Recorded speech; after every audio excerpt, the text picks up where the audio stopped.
Welcome back to the shop, friends. It's been a while since we've been in here, at least done a video like this. I'm pretty excited for it. It's nice to get back in the shop and film in here.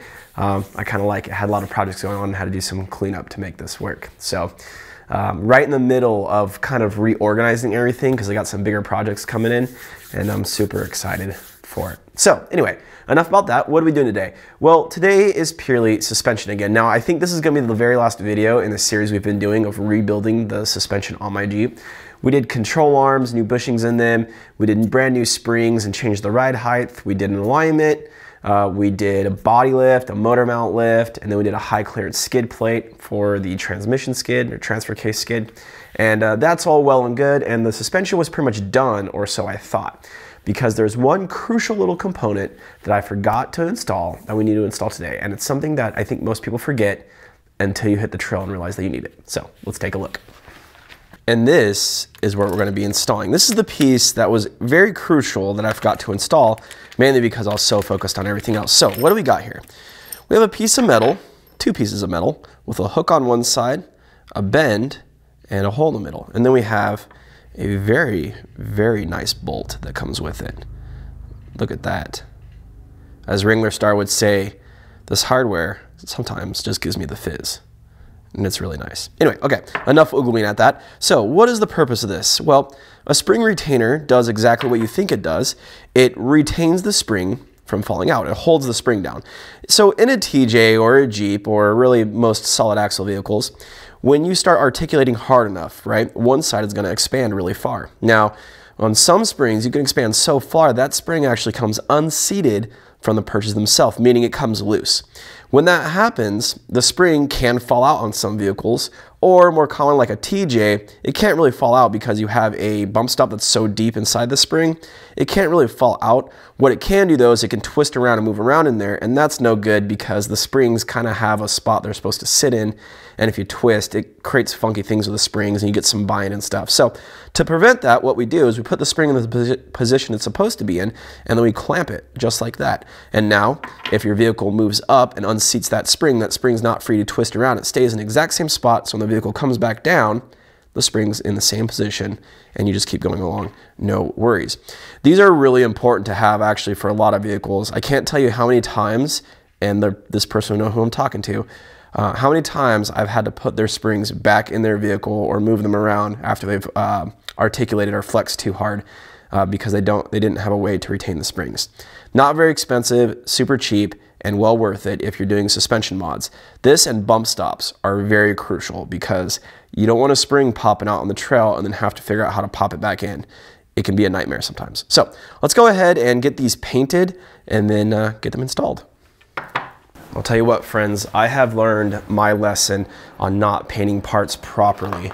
And I've learned a few tricks on the way too, but many times if I come back to something that I've installed on the Jeep, for it not to be painted right and the paint has just come off, and then I'm dealing with ugly rust, and that can suck. So a few tricks that I've learned along the way, or at least one of them, is to make sure your paint cans, if you're using spray paint, are warm. Now here it's the middle of winter. We don't get super cold winters, but cold enough that it affects paint when you're painting it. So one trick is to get yourself a little heater like this, stick it near where you're working, make sure the area is ventilated enough, get your cans somewhat warm so they're not cool to the touch, and then go ahead and paint.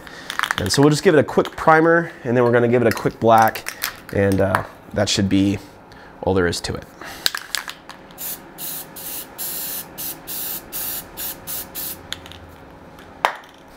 This is a tight squeeze. I've done my best to try to get you in here, but here are the two little mounting holes, and we take this little plate, we're going to stick it right in here like that.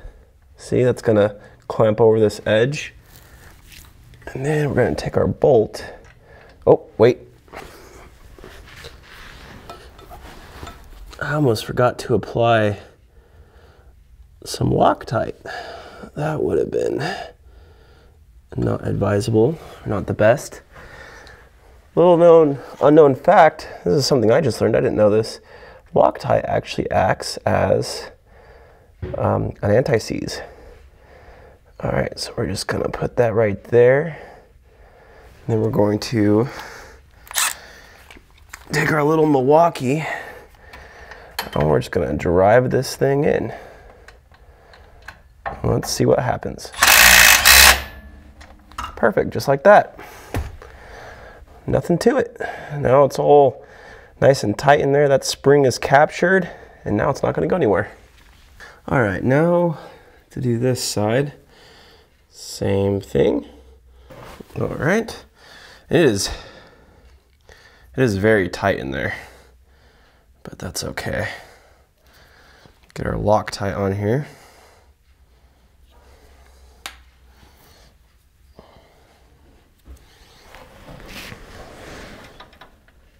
And get our little Milwaukee.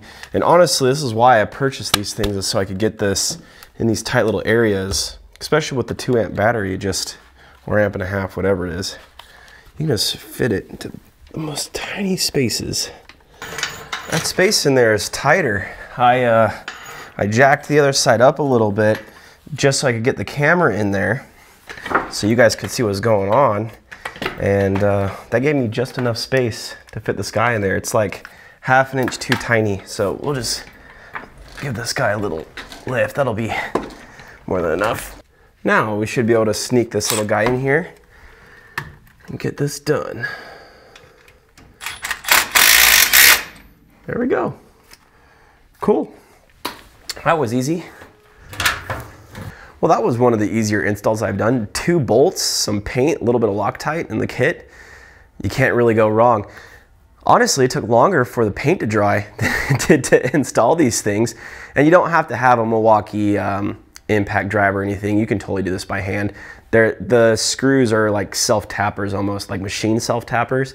So they kind of drive through and create their own thread. Pretty easy, simple process. If you're wondering why I don't have them on the rear, that's because typically on most vehicles, or even like a Jeep or a rock crawler, you don't remove the rear sway bar and you don't disconnect it. Because of that, there's usually enough tension in that rear sway bar to keep the axle from drooping so much that your springs come unseated, so it's not a problem. The front is totally different. A lot of people disconnect the front sway bar completely, and when you do that, you gain so much articulation that your springs can fall out or rotate and do funky things like we've talked about. Highly recommended, definitely a needed item. The only thing that I think is probably more needed and more, I don't know, more forgotten is probably bump stops. Super important. I've talked about them before, but definitely look at your bump stops and get these retainers, keep your springs in there, and stop fighting springs falling out and twisting on you. So with that, guys, it's time to end the video. Thank you so much for watching. We got some cool things coming up. This marks the end of the lift kit remodel on the Jeep, I guess.